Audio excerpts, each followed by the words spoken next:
So, ito naman mga ka-idol, yung next topic natin for today's video. So, kapag ang pera mo sa SPayLater ay naisalin mo na sa iyong Maya Business account, ang tanong, paano naman daw ipapasok sa iyong CashG o sa Maya Personal Account or sa mga bangko kagaya ng Cebuana, PDO, kahit na ano pang bangko.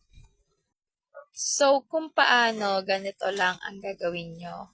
Kung ikaw ay may business account papunta sa iyong CashG,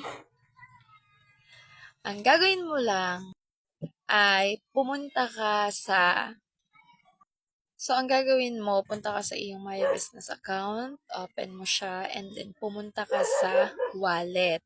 Kapag nasa wallet ka na, pumunta ka naman doon, deposit to bank. Mga ka-idol, open mo yun. So, kapag na-open mo na yung deposit to bank, ay may makikita kang amount. So, syempre, ilalagay mo yung amount na itatransfer mo sa iyong CashG. O, diba? Pagkatapos nun, i-click mo naman yung transfer to this bank. And then, hanapin mo yung GExchange INC/CashG. So, kapag napili mo na yon, edi ang susunod naman is syempre, ilalagay mo naman yung number ng iyong CashG, tapos ay ang full name, pagkatapos nun ay ang number. So, ang ilalagay mo na lang dun sa customer cellphone number, di yun na lang ding number mo ng CashG. And then, wag na wag niyo pong kakalimutan na sagutan yung purpose. Kasi po, pag walang sagot yung purpose, ay hindi po magdedere-derecho. So, ano nga ba ang mga isasagot mo?